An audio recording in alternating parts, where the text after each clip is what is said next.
Eu sou Clara, nesta oportunidade de uma participação virtual que nos foi dada pelo 5º Congresso Internacional de Comunicação e Pensamento, diante do contexto atual, que é bastante adverso. Eu me propus a apresentar o meu plano de investigação, que foi submetido recente ao doutorado em comunicação da Universidade de Cádiz. O plano é intitulado O Discurso do Plano de Bolonha e a Construção de um Modelo Universitário Globalizado.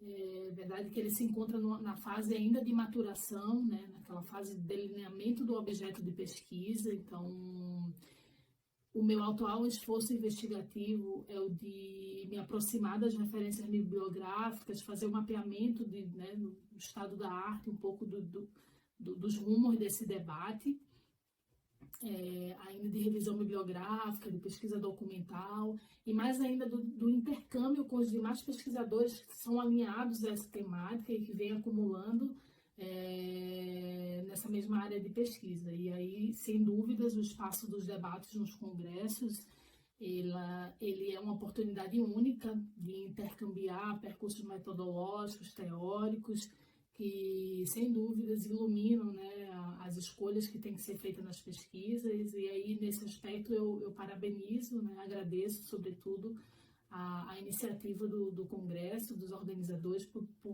nessa circunstância, conseguirem garantir a participação. Eu queria começar um pouco tentando relatar brevemente as motivações desse trabalho, né? Eu sou brasileira, minha formação acadêmica é em serviço social a nível de graduação, mestrado e doutorado, que eu estou em curso nesse país, agora na Espanha. E a minha formação desde o início é marcada pela investigação acerca da universidade brasileira, especialmente as reformas pelas quais a universidade passou historicamente. E, nesse sentido, considerando que elas acompanham as transformações econômicas, sociais e políticas que são cada vez mais de um caráter mundializado, né? E isso também justifica o interesse pelo processo de Bolonha, né? É um processo que foi inaugurado pela Declaração de 1999, que vai orientar profundas transformações na estrutura universitária, e com isso eu quero dizer no ensino-aprendizagem, na estrutura curricular, no trabalho docente, na relação professor-aluno. E já num primeiro contato com essa temática, eu consegui e venho desenvolvendo, né, mas já parto de alguns pressupostos, né, que é importante trazer aqui. O primeiro deles é que Bolonha é um marco, sem dúvida, das mais recentes transformações universitárias. Isso significa que o tema da reforma universitária não consegue caminhar tanto sem ele. Ele me parece que é uma referência muito significativa para a gente pensar os rumos das reformas que estão sendo operadas nas universidades, né? E aí, sobre isso, eu chamo a atenção um pouco para o caráter globalizado que esse processo de Bolonha ele inaugura, né? Numa possibilidade de globalização de modelos educacionais, e a isso ele se propõe também, né? E, sem dúvidas, essa construção desse modelo educacional, o alcance que ele tem, ele ultrapassa os limites do próprio espaço europeu de ensino superior. E aí, nesse aspecto, eu acho que a gente já está habilitado a antecipar algumas constatações, né, teóricas, porque o tema de Bolonha é um tema bastante trabalhado, né, é um tema que ele já tem bastante avançado, com muita síntese. Então, desde já eu coloco que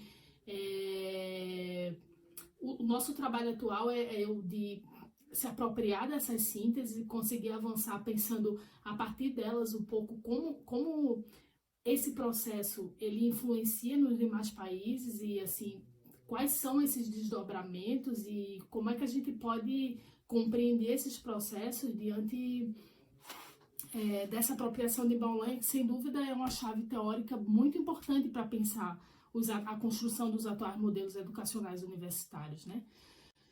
E eu falo aqui desde a posição da América Latina, né, especialmente do Brasil, que é um caso bastante ilustrativo dos desdobramentos do processo de Bolonha. E aí, com isso, eu tento dizer o seguinte, que nós tivemos no Brasil um período muito significativo assim das reformas, né? Por exemplo, os anos 2000, mais pontualmente o ano de 2007, com a criação do chamado REUNE, que é o Plano de Reestruturação das Universidades Federais, né? Nos colocou muitos pontos novos a analisar no tema da reforma universitária. E esse plano, especialmente, ele foi bastante influenciado pelo plano de Bolonha, pelos eixos de Bolonha, por exemplo. Eu posso citar aqui o foco na alteração do sistema de créditos, o estímulo à mobilidade estudantil, a reestruturação do trabalho docente e propostas novas de ferramentas de ensino-aprendizado, né? Nesse sentido, eu percebo que a nossa reflexão ela vem se desenvolvendo um pouco com o objetivo de perceber como é que a experiência da reforma universitária brasileira, né? E aí com foco no REUNE, porque nos parece que é um programa que é bastante ilustrativo da situação brasileira, como é que ela se articula com o REUNE? E por quê? Porque isso nos habilita a pensar também, fazer a crítica, essa tendência de globalização de modelos educacionais, né? Porque um aspecto que já aparece explicitamente é que são os limites, né? E limites que são postos pelas próprias formações sociais dos países, que são diferentes, né? Mas, por outro lado, a gente já consegue perceber, fazendo essa articulação entre as reformas que estão sendo conduzidas na América Latina, especialmente no caso desse trabalho no Brasil e Bolonha, a gente já consegue perceber o que as une, né? O que elas têm de fio de questão em comum. Então, por exemplo, né, a gente já pode arriscar, já colocar como uma hipótese de trabalho que essa articulação dos modelos educacionais e uma tendência à globalização desses modelos, elas estão bastante articuladas com os interesses do próprio capitalismo, né, na sua fase financiarizada, que necessita da unificação, de uma homogeneização de um modelo educacional universitário que seja o formato da universidade-empresa, né? Ou seja, tem muito produzido sobre isso, mas o que a gente já pode, de síntese, né? Que é uma universidade que tem a gestão universitária orientada pelos valores do mercado, né? Então, essa é uma questão muito interessante que eu percebo que tem que aparecer como filtro nas nossas análises, né? Para a gente poder perceber o alcance desses modelos educacionais e a que interesses eles servem, né? No âmbito dos estudos da comunicação, que é o foco desse congresso, né? E aí eu queria explicar um pouco como esse projeto ele se vincula na comunicação, né? E, bom, eu sou do serviço social e estou buscando desenvolver esse projeto na comunicação, porque me parece que a gestão da comunicação do processo de Bolonha é um dos grandes logros desse projeto, né? E responde muito pela ampla repercussão, pela magnitude desse projeto, ou seja, não à toa, né?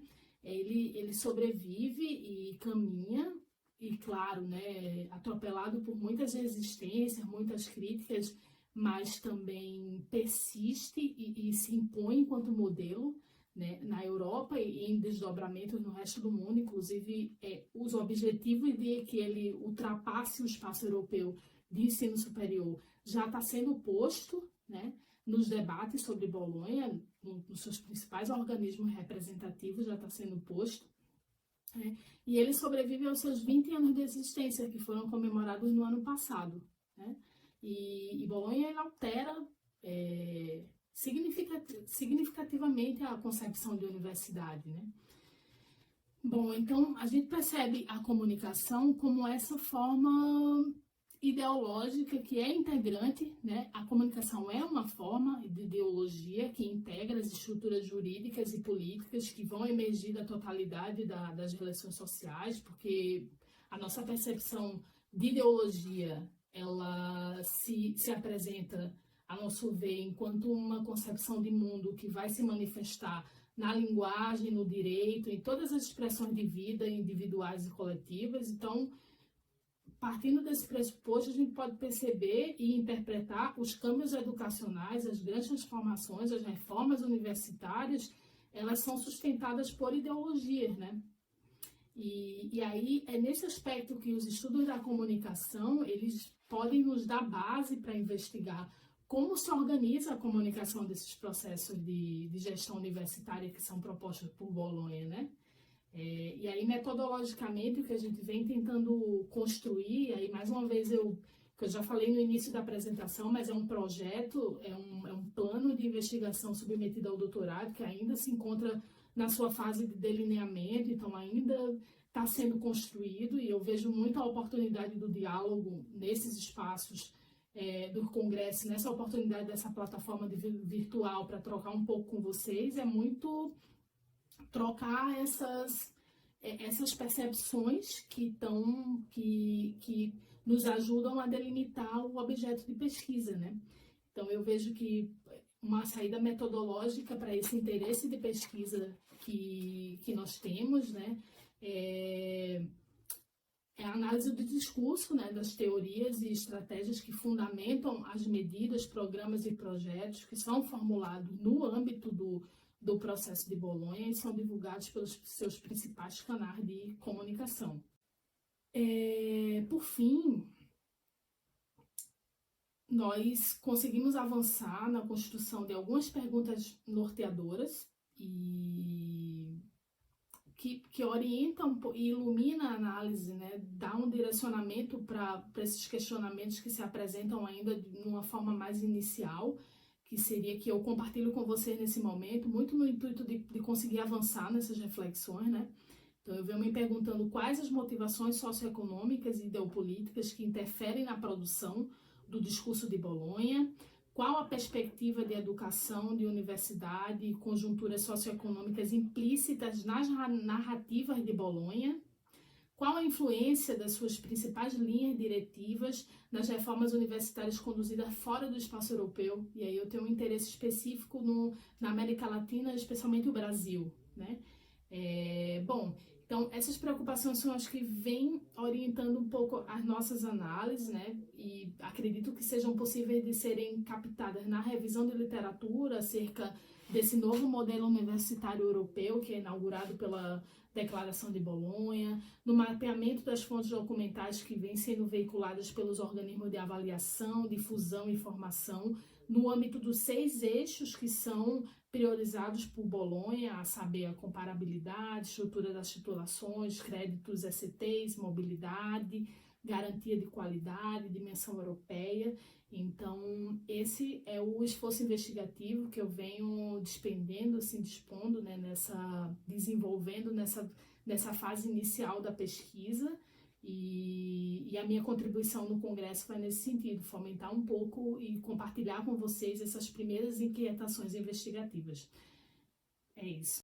Eu queria agradecer muitíssimo a oportunidade e queria agradecer a atenção dos que assistiram esse vídeo e me colocar à disposição para o diálogo, para as perguntas. Obrigada.